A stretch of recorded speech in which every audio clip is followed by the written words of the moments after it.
Assalamualaikum warahmatullahi wabarakatuh. Bismillahirrahmanirrahim. Walhamdulillah wassalatu wassalamu ala Rasulillah Sayyidina Muhammad ibni Abdillah wa ala alihi wa mawalah. Allahumma sholli wa sallim wa barik ala Sayyidina Muhammad wa ala ali Sayyidina Muhammad.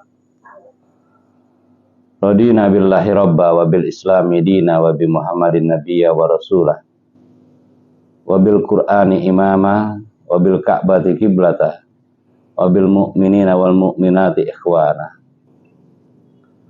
Allahumma ighfir lana wa li walidaina wa li abaina wa li ummahatina wa li ajdadina wa li jaddatina wa li asatizatina wa li muallimina wa li masyayikhina wa li ahbabina wa li ahlina wali ikhwanina wali ikhwatina wali akhwatina wali jami'il muslimina wal muslimat wal mu'minina wal mu'minat al ahya'i minhum wal amwat. Allahumma afina fi abdanina wa afina fi asma'ina wa afina fi absarina. Allahumma rzuqna rizqan katsira. Allahumma rzuqna rizqan katsira. Allahumma rizqna rizqan katsira. Allahumma inna nas'alukal huda wat tuqa wal afafa wal ghina. Allahumma inna na'udzubika minal kufri wal faqri wa na'udzubika min adzabil qabri. La ilaha illa anta. Allahumma rzuqna fahman nabiyyin wa hibzal mursalin wa ilhamal malaikatil muqarrabin. Amin, amin ya rabbal alamin. Alhamdulillah.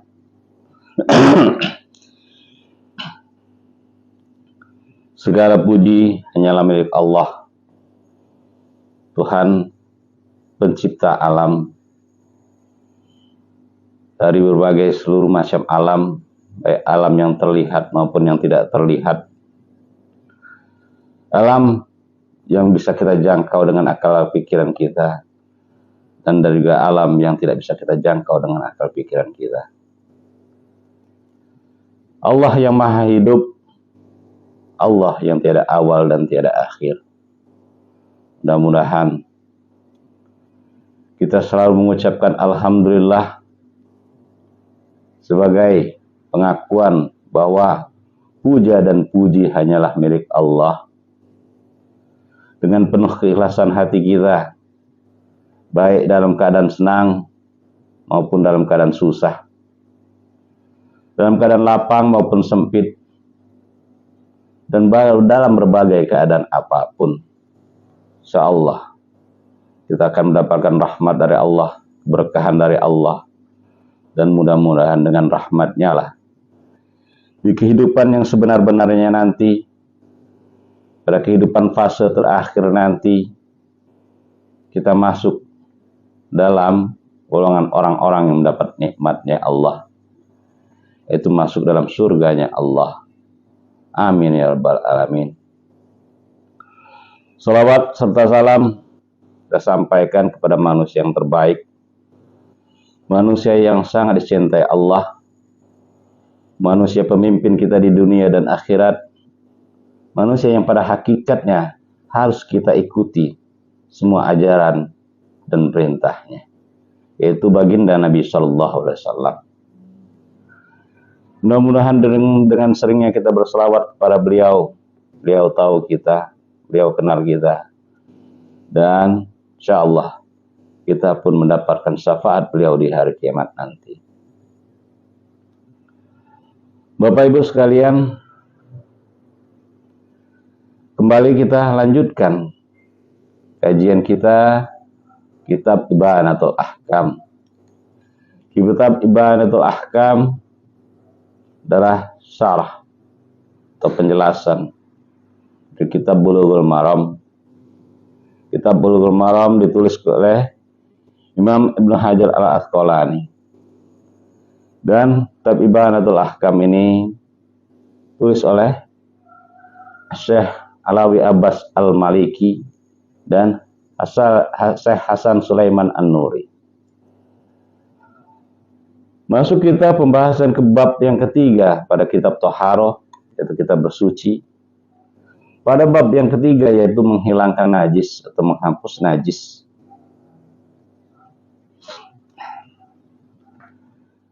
Hadis pertama dari bab menghilangkan najis ini dari sahabat yang mulia Anas ibnu Malik radhiyallahu anhu menceritakan hadis berikut. Su'ila Rasulullah sallallahu alaihi wasallam anil khamri tuttakhadhu khallan faqala la akhrajahu Muslim wa qala hasan sahih. Rasulullah sallallahu alaihi wasallam pernah ditanya mengenai khamar yang dijadikan cuka. Maka beliau menjawab, tidak boleh. Hadis riwayat Imam Muslim. Dan beliau mengatakan bahwa hadis ini hasan bagi sahih. Terima kasih kami ucapkan yang sudah bergabung dalam room kami. Dan terima kasih juga yang telah memberi hadiah mawar pada Pak Asronot. Barakallahu fikum, syukran katsiran. Mana hadis yang telah kita bacakan tadi? Rasulullah SAW telah menyabdakan kalimat-kalimat yang dicatat oleh sejarah. Semuanya merupakan nasihat dan pelajaran. Pada suatu hari, beliau pernah ditanya mengenai pembuatan cuka dari khamar. Beliau memberikan jawaban yang mengandung pengertian tidak boleh. Para imam nafsirkan maksud hadis ini dengan pendapatnya masing-masing yang akan nanti disebutkan dalam fikih hadis.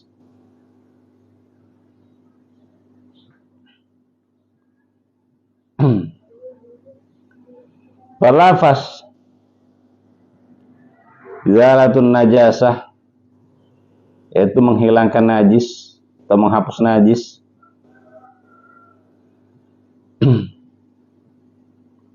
Menghilangkan najis, hal ini termasuk perkara yang wajib menurut syariat. Najis ialah segala sesuatu yang kotor. Tapi menurut syariat ialah kotoran yang mencegah sahnya sholat, manakala tidak ada yang memberi keringanan. Ini dalil yang meringankannya. Al-khamar, berlafaz khamar. Lafaz khamar ini berbentuk muannas, terkadang memakai ta, tak marbutah, dengan menjadi al-khamrah. Mengenai hakikat khamar ini masih diperselisihkan. Tapi menurut pendapat jumhur ulama, khamar ialah nama bagi semua yang memabukkan.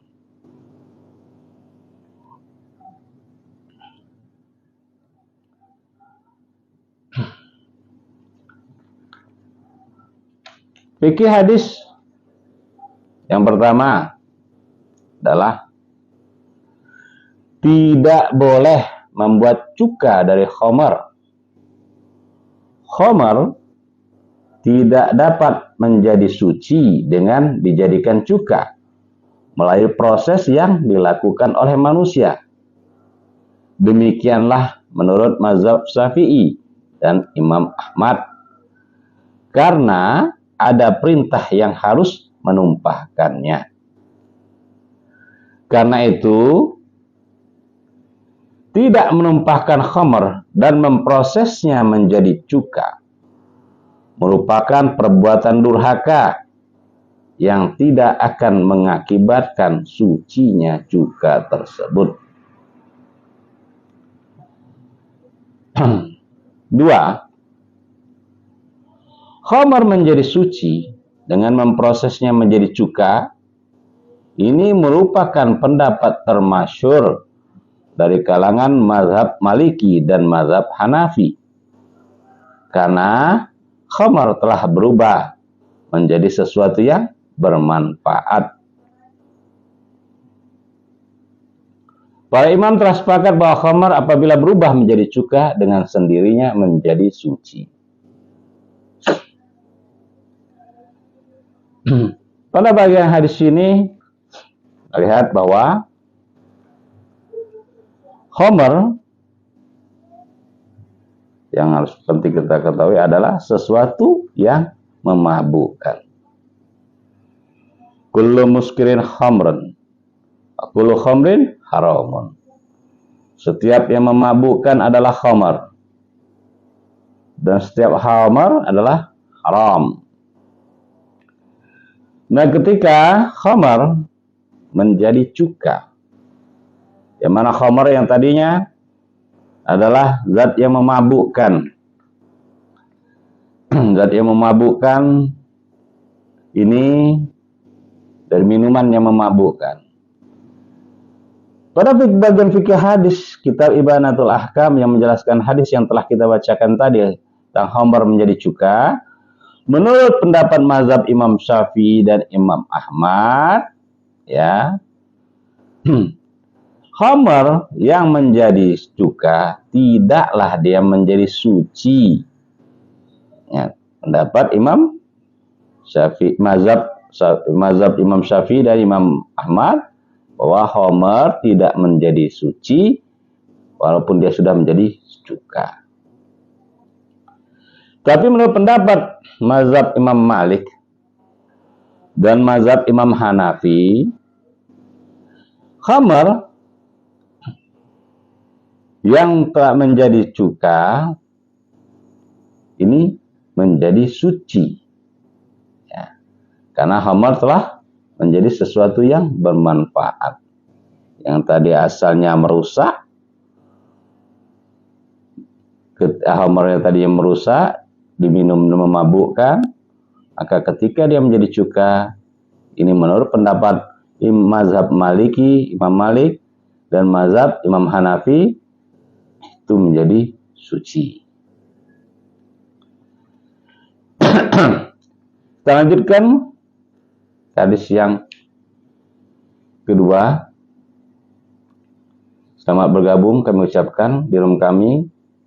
Pada kali ini kita masih dalam kajian Islam kita dari kitab Ibanatul Ahkam, yang artinya penjelasan hukum-hukum, merupakan syarah atau penjelasan dari kitab Bulughul Maram. Hadis kedua dalam bab menghilangkan najis. Dari sahabat yang mulia Anas radhiyallahu anhu menceritakan hadis berikut. Lamma kana yaumu Khaybar, amara Rasulullah sallallahu alaihi wasallam Aba Talha. Wanada innallaha wa rasulahu yanhaakum al-luhumil humuri ahliyati fa innaha rijsun. Muttafaqun alaih. Artinya, ketika perang Khaybar, Rasulullah sallallahu alaihi wasallam memerintahkan kepada Abu Talha, yaitu untuk menyerukan maklumat kepada kaum muslim. Maka berserulah Abu Talha, sesungguhnya Allah dan Rasulnya telah melarang kalian makan daging keledai kampung. Sesungguhnya daging keledai kampung itu najis. Hadis muttafaqun alaih. Sepakat Imam Bukhari dan Imam Muslim, hadis ini sahih.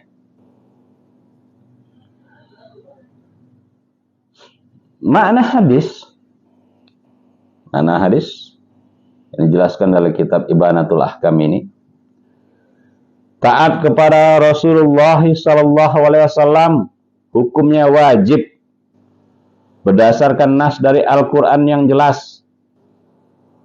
Rasulullah sallallahu alaihi wasallam sangat memperhatikan agar seruan yang dimaklumatkannya cepat tersebar kepada semua orang. Untuk itu, beliau memerintahkan kepada juru penyeru agar memberitahukannya kepada semua orang melalui seruannya.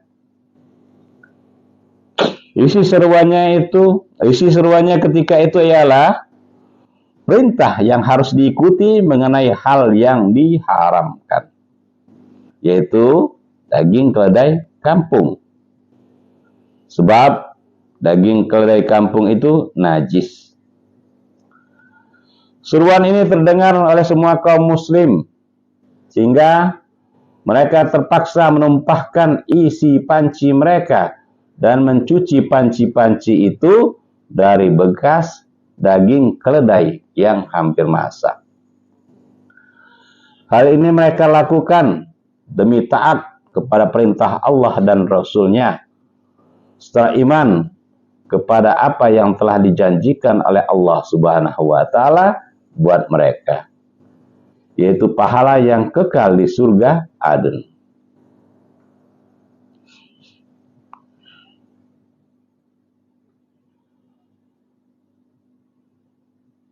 Analisis lafaz. Pada bagian analisis lafaz, pada lafaz Khaybar, yaitu perang Khaybar.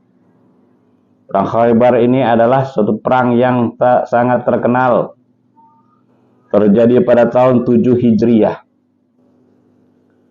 Khaybar adalah nama sebuah kota yang terletak sejauh 8 pos dari Madinah bagi orang yang menuju negeri Syam.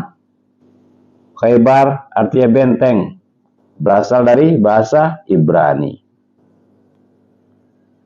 Abu Thalha, nama Abu Thalha adalah Zaid ibnu Sahal ibnu al-Aswad ibnu Haram ibnu Amr an-Najari al-Madani. Ia telah ikut bersama Nabi SAW dalam perang Badar dan peperangan lainnya.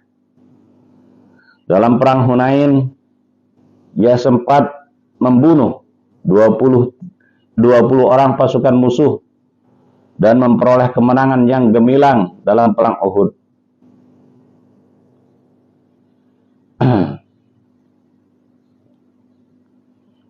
Ia termasuk sahabat terkemuka dan telah meriwayatkan sebanyak 92 hadis. Anak laki-lakinya bernama Abdullah. Anas dan segolongan sahabat lainnya telah mengambil riwayat darinya. Ia hidup selama 40 tahun sesudah Nabi SAW wafat. Fikih hadis. 1. Disyariatkan mengadakan seruan untuk memaklumatkan hukum-hukum dan hal-hal penting lainnya. 2. Haram makan daging keledai kampung. 3. Sembelihan. Tidak dapat menyucikan hewan yang tidak halal dimakan. 4. Wajib mencuci wadah yang terkena najis ketika hendak dipakai.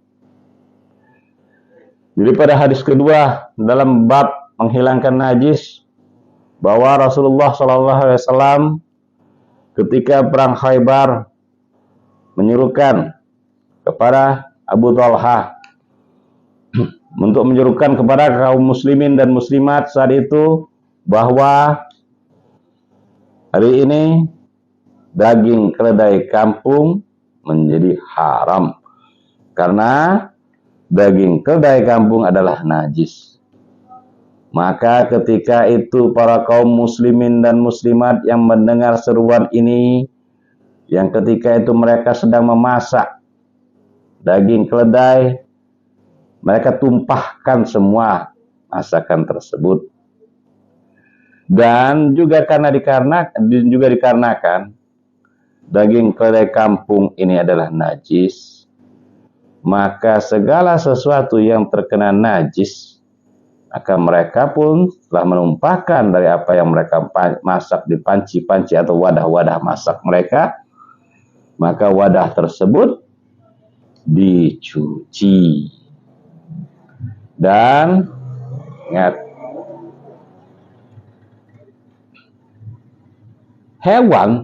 semua hewan yang tidak halal dimakan, tidaklah menjadi suci karena disembelih. Ya. Hewan manapun yang tidak halal dimakan tidak menjadi suci karena disembelih. Wallahu a'lam bishawab. Bismillah.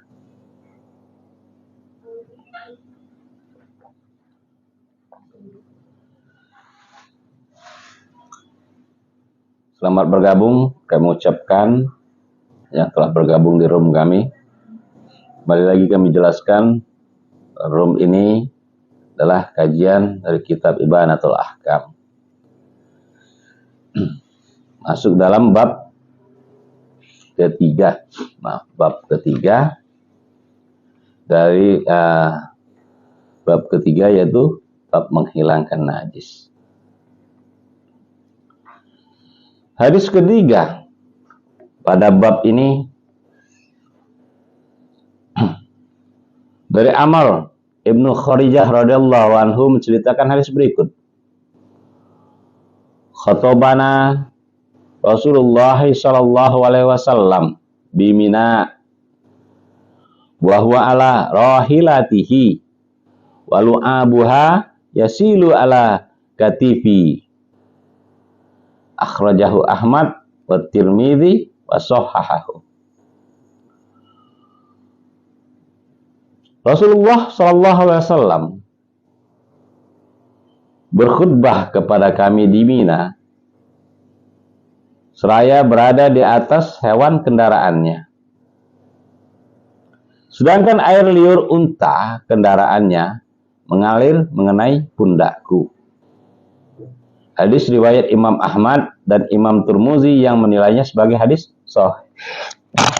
Alhamdulillah.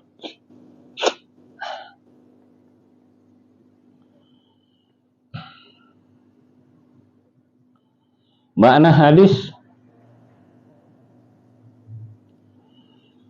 seorang khatib dalam khutbahnya harus menjelaskan hal-hal yang membimbing manusia kepada kebaikan agama dan dunia mereka.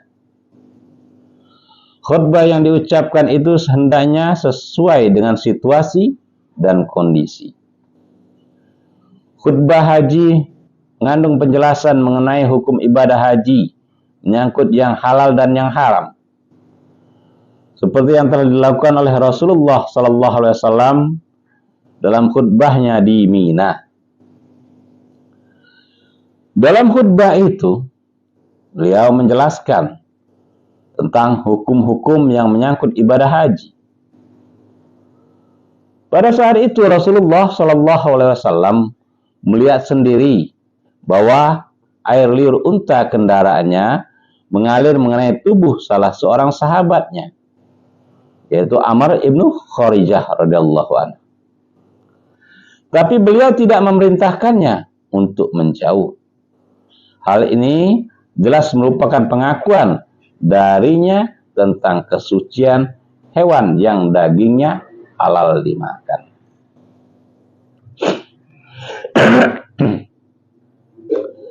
Analisis lafaz. Pada lafaz Mina adalah nama sebuah lembah yang terkenal. Dinamakan demikian karena di tempat tersebut banyak darah hewan kurban yang dialirkan dalam hari raya Idul Adha. Fikih hadis dari hadis yang telah kita bacakan di atas, yaitu hadis yang ketiga pada bab menghilangkan najis dari kitab Ibanatul Ahkam ini, penulis menuliskan: 1. Disyariatkan khutbah di Mina pada tempat yang tinggi untuk menjelaskan hukum-hukum manasik haji. 2. Suci air liur hewan yang boleh dimakan dagingnya, termasuk ke dalam pengertian hewan yang boleh dimakan, yaitu semua hewan yang suci. Termasuk ke dalam pengertian air liur, yaitu semua lebihan yang keluar darinya, seperti keringat, selagi lebihan tersebut tidak mempunyai tempat yang menetap dan terproses dalam perut hingga berubah dalam bentuk yang lain. 3. Pengakuan Nabi SAW terhadap suatu hal yang dilakukan di hadapannya menunjukkan bahwa hal tersebut diperbolehkan. Karena sesungguhnya pengakuan beliau termasuk sunat.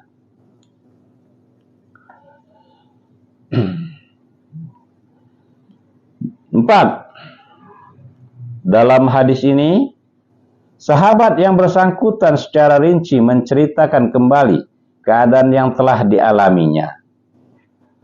Hal ini menunjukkan ketelitian dan daya ingat yang tajam. Juga membuktikan bahwa ia selalu berpegang teguh kepada periwayatan hadis beserta kejadiannya secara rinci.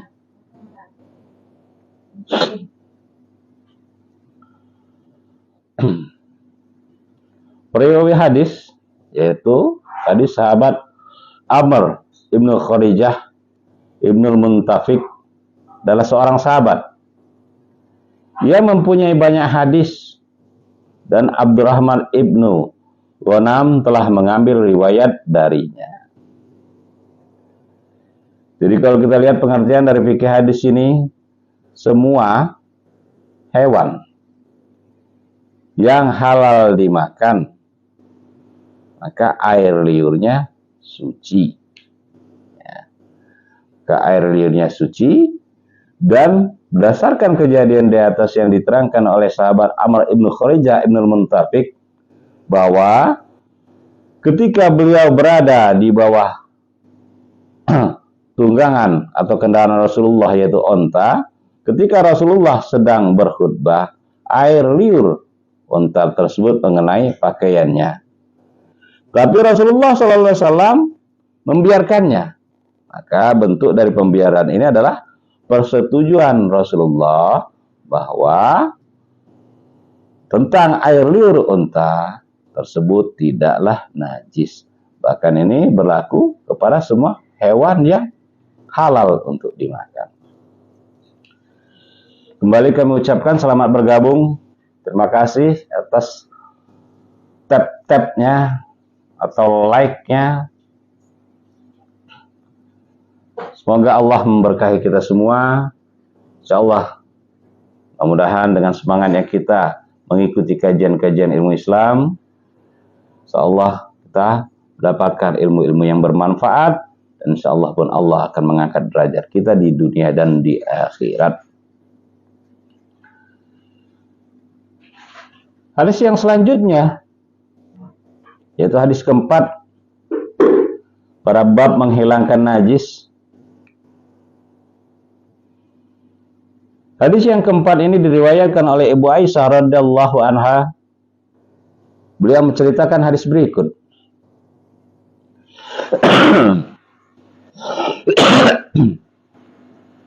Kana Rasulullah sallallahu alaihi wasallam yaghsilul maniyya thumma yakhruju ila sholati fi dzalika thawbi wa ana anzu ila atharil usli.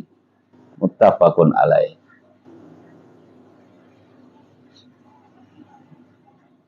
Rasulullah sallallahu alaihi wasallam sering membasuh bekas air mani kemudian keluar untuk sholat dengan memakai baju itu. Dan aku melihat masih ada bekas cuciannya. Hadis muttafaqun alaih. Dan hadis menurut riwayat yang diketengahkan oleh Imam Muslim disebutkan seperti berikut. Laqad kuntu afrukuhu min thawbi Rasulillah sallallahu alaihi wasallam farkan fayusalli bihi. Sesungguhnya aku pernah menggosoknya, yaitu bekas air mani dari pakaian Rasulullah sallallahu alaihi wasallam dengan gosokan yang keras. Lalu beliau sholat dengan baju itu.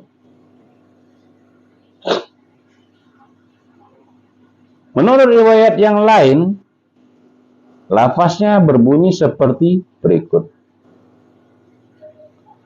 Laqad kuntu ahukkuhu ya bisan bizufrihi min thawbihi. Sesungguhnya aku menggaruk-garuknya dalam keadaan kering dengan kuku dari pakaiannya. Makna hadis, Allah memuliakan manusia dan mengutamakannya di atas semua makhluk lainnya, yaitu dengan menjadikan suci asalnya dan mulia aslinya. Ibu Aisyah Ummul Mukminin radhiyallahu anha telah menceritakan bahwa ia pernah menggosok bekas air mani yang ada pada pakaian Rasulullah sallallahu alaihi wasallam dengan kukunya.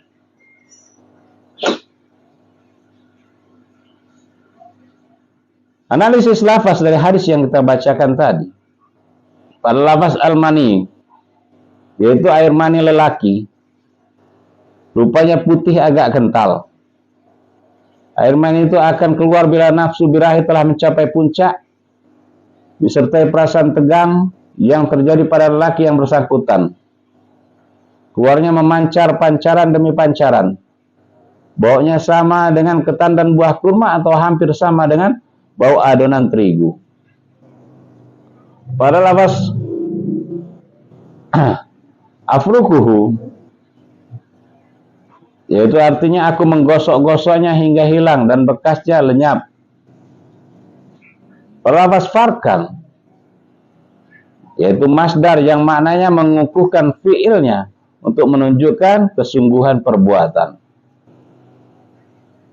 Dan pada lafaz ahukkuhu, al-haq, maknanya sama dengan al-farq, yaitu menggosok untuk mengerik, untuk menghilangkan bekas sesuatu yang kering.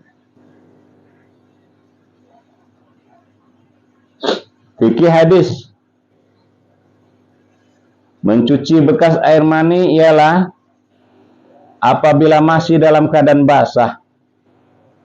Apabila telah kering cukup dengan mengeriknya. Para imam berbeda pendapat mengenai air mani ini. Abu Hanifah atau Imam Hanafi dan murid-muridnya, serta Imam Malik dan salah satu riwayat yang melalui Imam Ahmad mengatakan bahwa air mani itu najis. Mereka berkesimpulan demikian berdasarkan kepada riwayat-riwayat yang mengatakan mencucinya. Dan juga hadis Amar yang mengatakan bahwa sesungguhnya kamu diharuskan mencuci pakaianmu hanya dari bekas kotoran, air seni, mani, darah, dan muntah. Selanjutnya mereka mengkiaskan dengan masalah ini semua sisa yang menjijikkan. Sebab hal tersebut terbukti telah sampai ke tempat pencernaannya dan telah berubah bentuk. Juga karena setiap hadas yang mengharuskan bersuci diri darinya adalah najis. Sedangkan air mani merupakan salah satu darinya.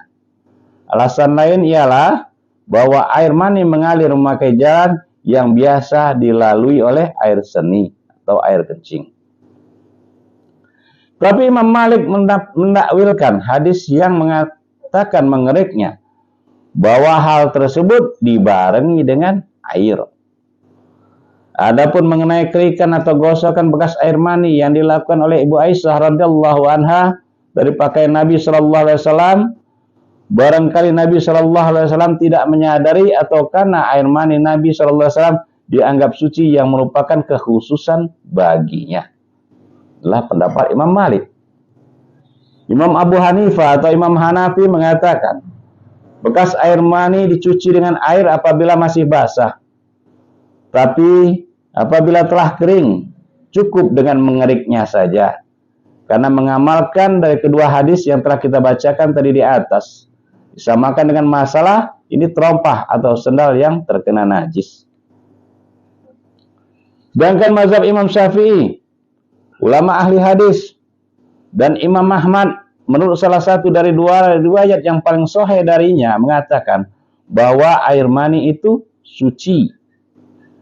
Mereka mengambil kesimpulan demikian Karena berdasarkan kepada hadis Ibnu Abbas, yaitu Abdullah bin Abbas radhiyallahu anhuma, yang telah menceritakan bahwa Rasulullah sallallahu alaihi wasallam pernah ditanya mengenai air mani yang mengenai pakaian.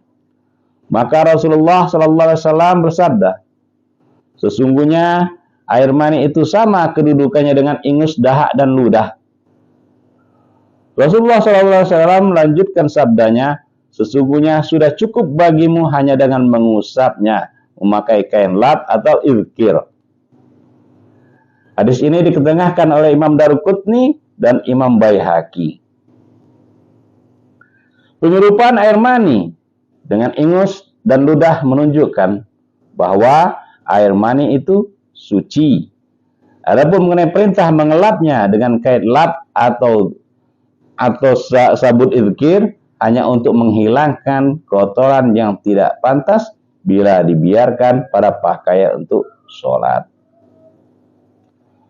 Perawi hadis Ibu Aisyah binti Abu Bakar radhiyallahu anhuma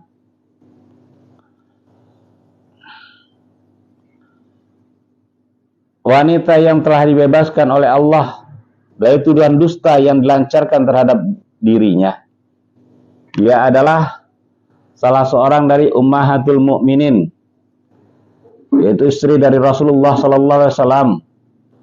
Nabi sallallahu alaihi wasallam tidak pernah menikah dengan wanita perawan selain beliau. Ia sangat dicintai oleh Rasulullah sallallahu alaihi wasallam. Ia pun seorang wanita ahli fikih. Seluruh hadis yang pernah diriwayatkannya berjumlah 2210. Hisam bin Urwah mengatakan bahwa Ibu Aisyah wafat pada tahun 57 Hijriah dan dikebumikan di Baki.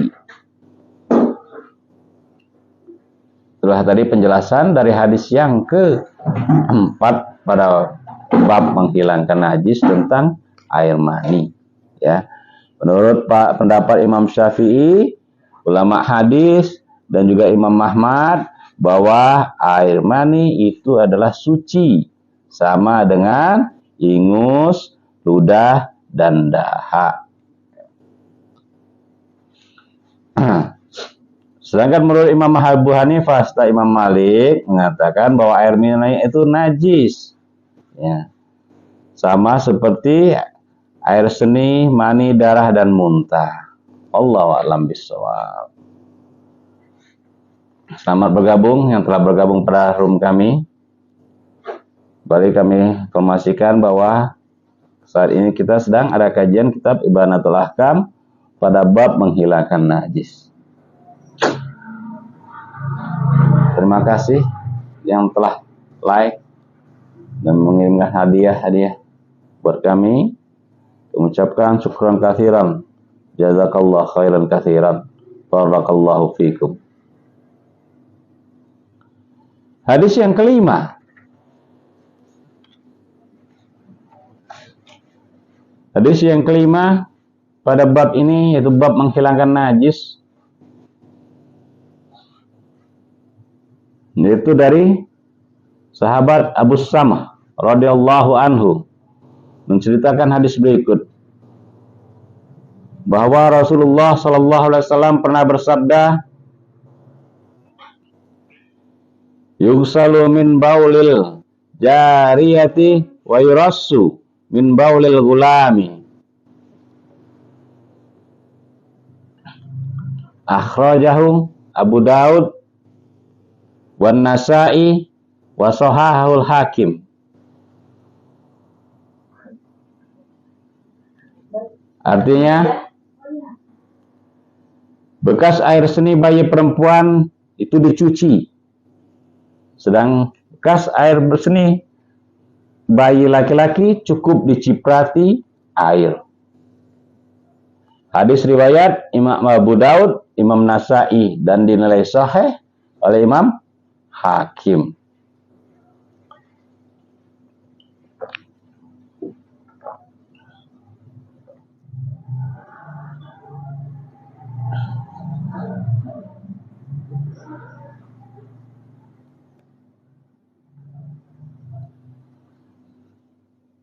Mana hadis? Dari hadis yang telah kita bacakan tadi di atas, bahwa sesungguhnya syariat amatlah bijaksana dalam semua tindakannya. Melihat kita sering menggendong bayi laki-laki dan memeluk mereka, maka syariat meringankan najis air seni mereka. Tapi dengan syarat, hendaknya bayi laki-laki masih belum berusia 2 tahun dan hanya susu saja yang dimakannya.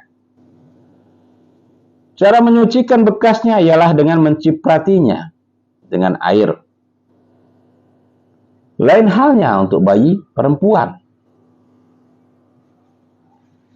Terhadap bekas air seni bayi perempuan, cara menyucikannya ialah dengan mencucinya.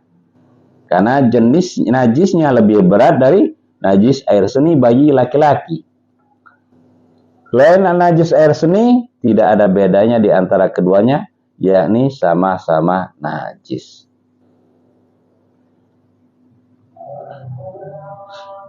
Fikih hadis. Perbedaan yang ada di antara air seni bayi laki-laki dan bayi perempuan menurut hukum ialah sebelum mereka memakan makanan lain selain air susu. Bekas air seni keduanya sama najisnya. Tapi untuk membersihkannya, bekas air seni bayi laki-laki cukup hanya dengan mencipratinya dengan air. Yakni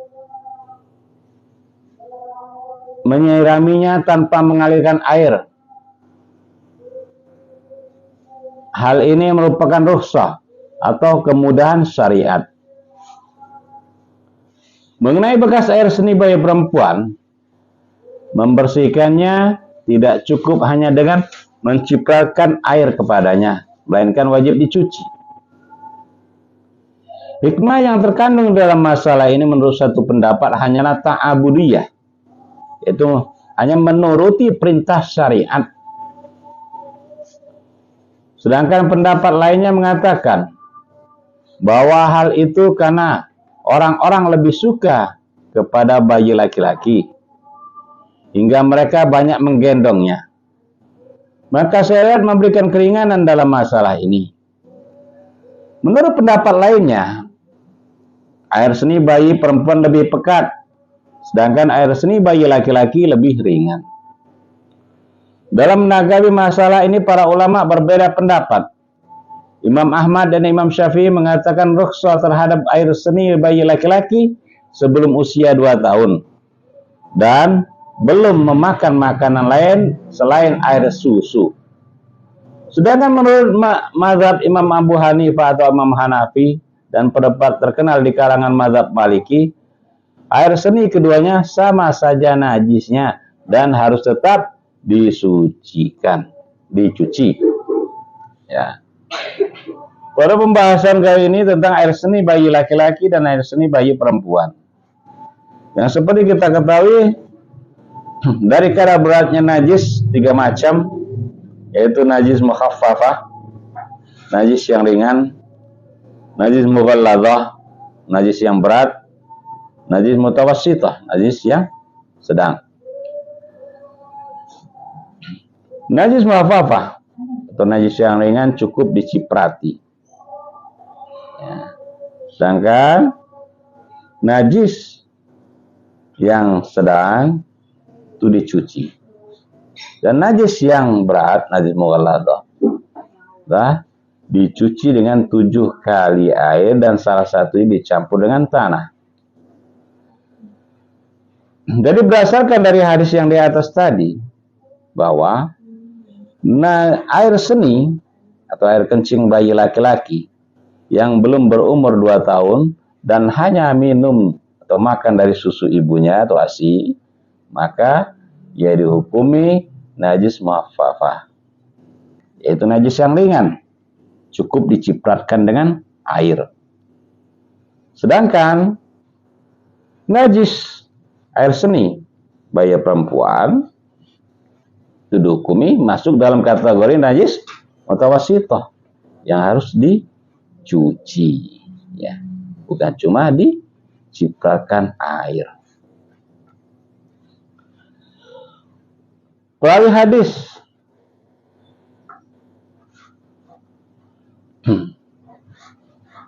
perawi hadis yaitu Abu Samah, nama aslinya yaitu Ayyad, yaitu mawa bekas Nabi, bekas budak Nabi SAW, ya seorang sahabat dan hanya mempunyai dua buah hadis yang kedua-duanya diambil riwayat oleh Mahal Ibnu Khalifah. Terima kasih mengucapkan yang telah bergabung di room kami.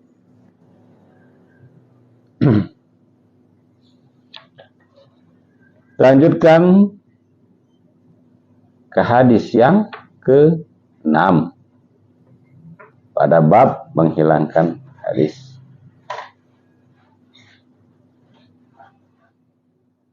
Jika ada pertanyaan, silakan tinggalkan di kolom komentar atau di channel kami YouTube. Hadis yang ke-6 pada bab menghilangkan najis ini adalah dari Asma binti Abu Bakar As-Siddiq radhiyallahu anhuma menceritakan hadis berikut. Anna Nabiyya sallallahu alaihi wasallam qala fi damil haidi yusibu thawba tahuttuhu thumma takrusuhu bil ma'i thumma tandahuhu thumma tusalli fihi, muttafaqun alaih. Nabi SAW pernah bersabda sehubungan dengan darah haid yang mengenai pakaian, hendaknya kamu mengeriknya terlebih dahulu, lalu kamu kucek dengan air, setelah itu kamu sirami dengan air, baru kamu boleh sholat dengan memakainya. Hadis muttafaqun alaih.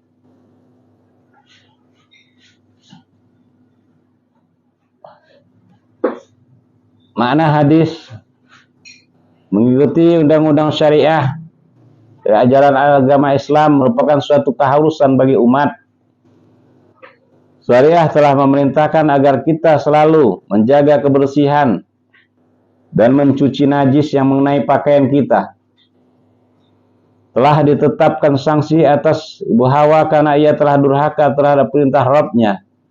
Ia mengalami masa mengandung dan melahirkan anak penuh dengan susah payah, serta menjadikannya mengeluarkan darah sebulan sekali.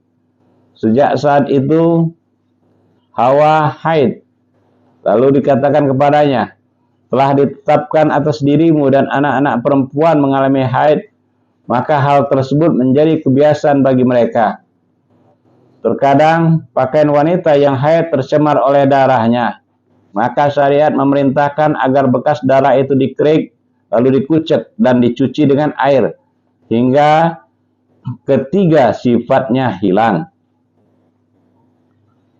Analisis lafaz. Pada lafaz al-haid, menurut istilah bahasa artinya mengalir.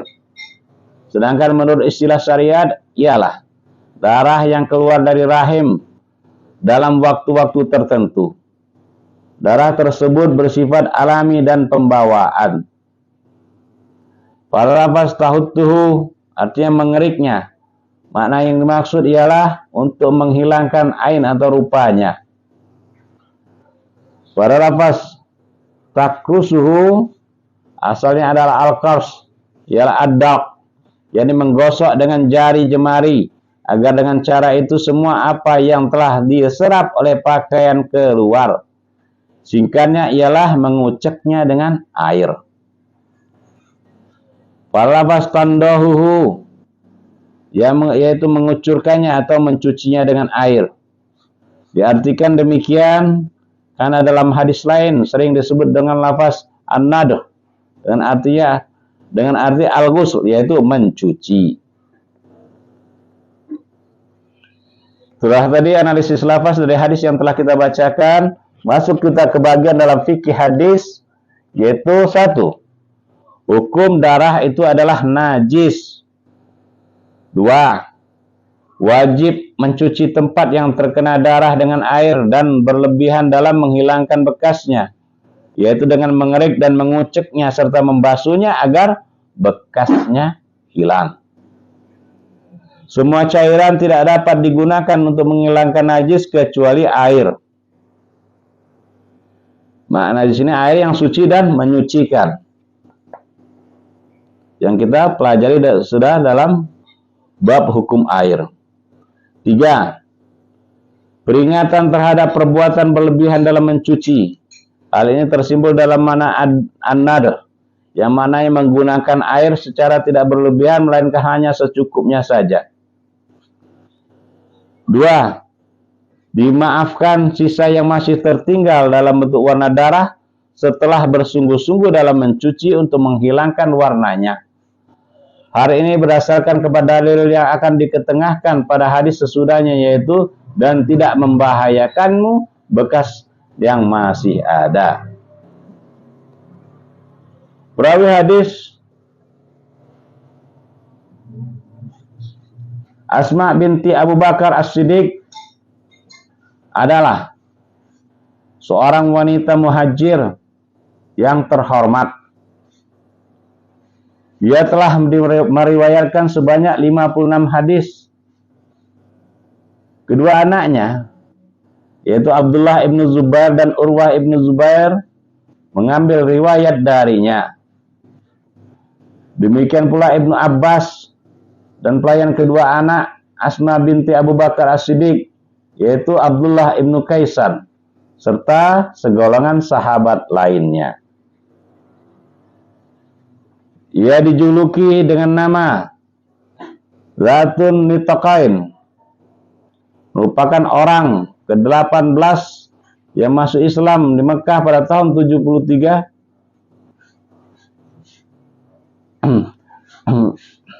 Merupakan orang ke-18 yang masuk Islam di Mekah.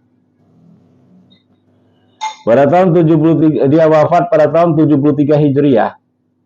Semua giginya tidak ada yang ompong dan akalnya masih tetap stabil atau tidak pikun.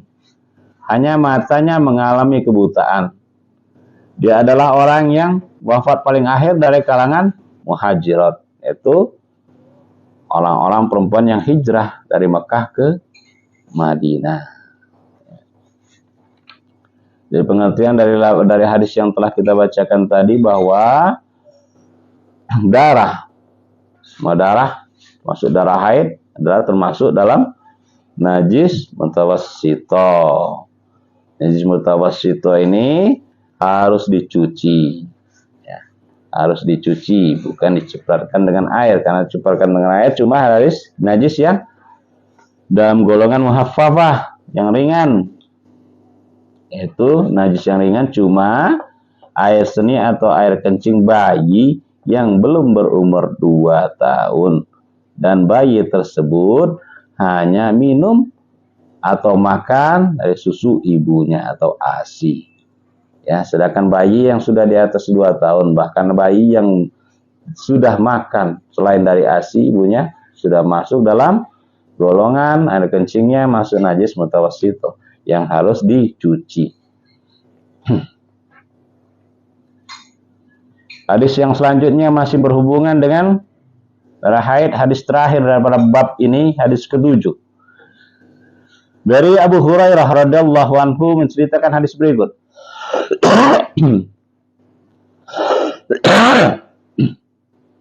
Qalat Khawlah, ya Rasulullah, fa illam yadhhabid damu. Qala yakfikil ma'u wala yadurruki atharuhu. Akhrajahu Tirmidzi wa sanaduhu dhaif. Allah bertanya, wahai Rasulullah, bagaimana kalau warna darahnya masih juga tidak hilang? Nabi SAW menjawab, air telah mencukupimu dan tidak membahayakan bekas yang masih ada. Riwayat Imam Tirmidzi, tapi sanad hadis ini dhaif. dari jelaskan hadis yang telah kita bacakan sebelumnya, yaitu hadis ke-6, bahwa darah haid harus dicuci. Kemudian dijelaskan pada hadis yang ke-7 ini bagaimana kalau bekasnya tidak hilang, kalau sudah dicuci, bekas merah dari darah tidak hilang. Maka Rasulullah SAW menjawab, air telah mencukupimu dan tidak membahayakan bekas yang masih ada. Mana hadis dari hadis ke-7, hadis yang kita baca tadi. Manusia berdiri di hadapan Rabb-nya harus dengan badan yang suci. Untuk itu, pakaiannya pun harus suci. Apabila salah satu najis, itu seperti darah, mengenai pakaiannya, ia harus menghilangkannya dengan semua sarana dan kemampuan yang dimilikinya. Apabila warna najis sulit untuk dihilangkan dari pakaian, hal tersebut dimaafkan oleh agama. Seperti yang telah dijelaskan oleh suatu hadis yang mengatakan bahwa tidak sekali-kali seseorang berlebihan dalam agama ini, melainkan agama pasti dapat mengalahkannya. Atau dengan kata lain, niscaya ia tidak akan mampu melanjutkannya karena terhenti di jalan. Hal ini merupakan kemurahan dari Islam dan kemudahan hukum-hukumnya.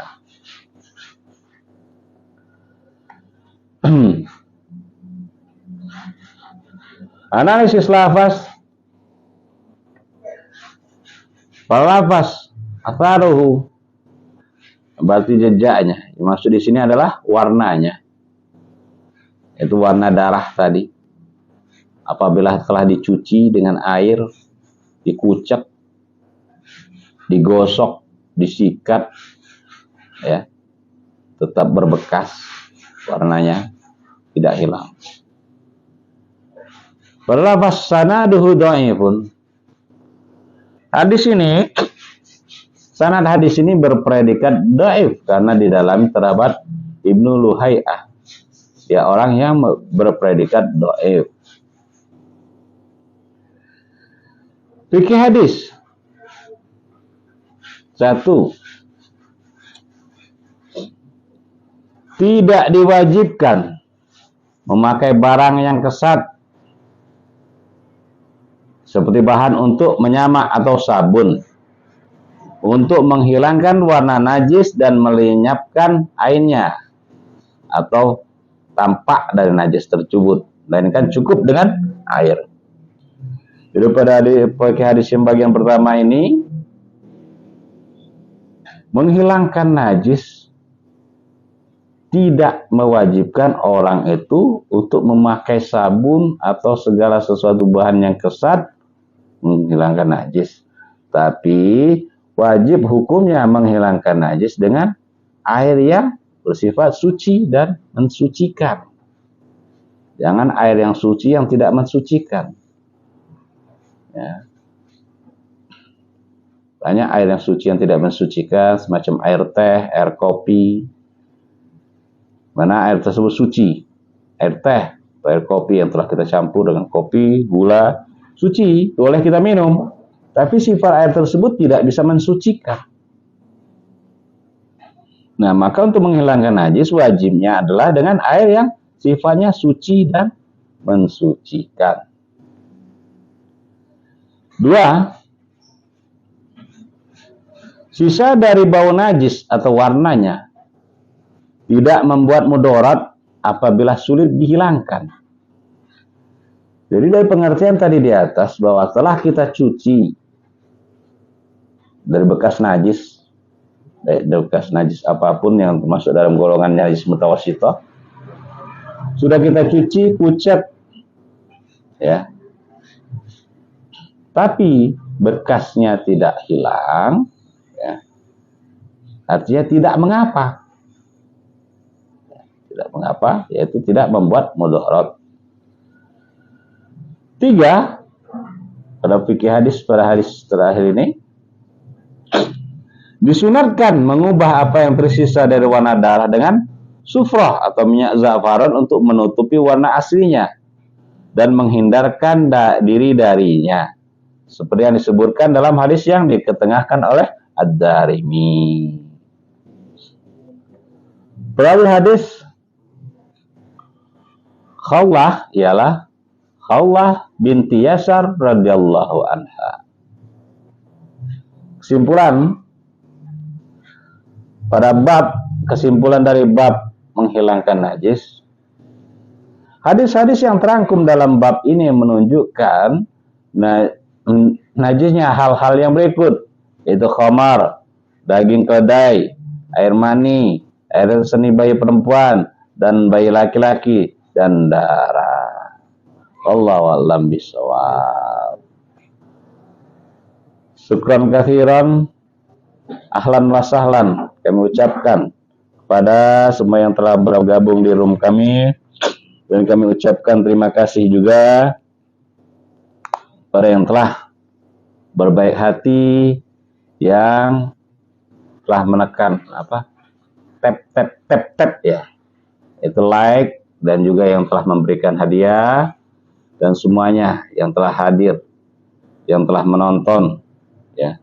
Baik sekejap, sama-sama kita doakan semoga Allah memberikan kesehatan bagi kita semua, dan semoga Allah mengampuni dari segala dosa-dosa kita semua, dan Allah berikan kebahagiaan dalam kehidupan kita dunia dan akhirat, serta juga Allah berikan jalan keluar dari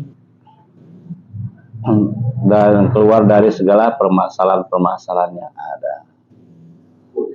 Maaf, ini ada pertanyaan, kalau darah nyamuk gimana Pak Ustadz? Nyamuk pada hakikatnya adalah hewan yang tidak berdarah.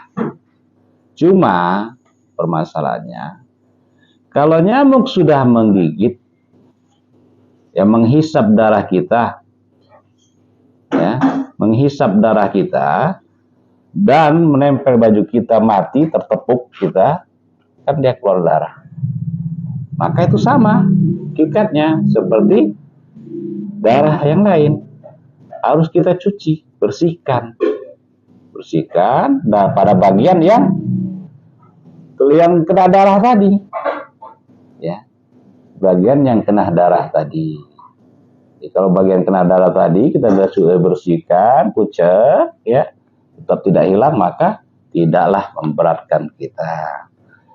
Ya, jadi nyamuk itu dia adalah masuk dalam kategori hewan-hewan yang tidak berdarah. Cuma tapi nyamuk hidupnya meminum atau menghisap darah. Maka nyamuk yang mati, yang telah menghisap darah, menempel pada pakaian kita, harus kita bersihkan. Ya, bersihkan dengan air. Silakan kalau masih ada pertanyaan lain sebelum kita tutup kajian ini. Terima kasih kepada semua yang telah bergabung. Insyaallah dalam kajian berikutnya kita akan masuk dalam bab wudu, masih dalam kitab Thaharah, dari kitab Ibanatul Ahkam, penjelasan dari kitab Bulughul Maram. Ibanatul Ahkam artinya penjelasan hukum-hukum berdasarkan dari hadis-hadis yang telah hadis-hadis dari kitab Bulughul Maram. Mana tadi yang sudah bertanya? Agak lewat tadi, siapa yang bertanya tadi? Bisa dimengerti tentang darah nyamuk? Ya.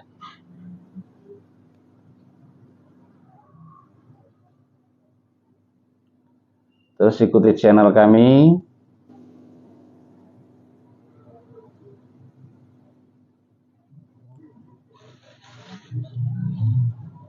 Alhamdulillah.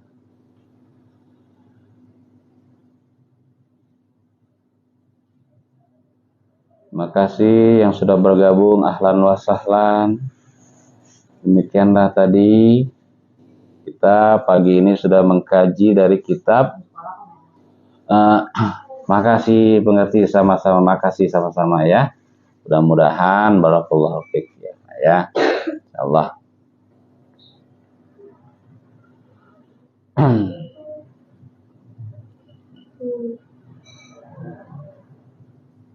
Saya rasa kalau nggak ada lagi pertanyaan, kita cukup sampai di sini ya. Kita cukup sampai di sini, kita tutup dengan doa. Allahumma arinal haqqa haqqa warzuqna tiba'ah wa arinal batila batila warzuqna tinabah. Subhanakallahumma wa bihamdik nashhadu an la ilaha illa anta astaghfiruka wa atubu ilaik. Al-afu minkum. Wassalamualaikum warahmatullahi wabarakatuh.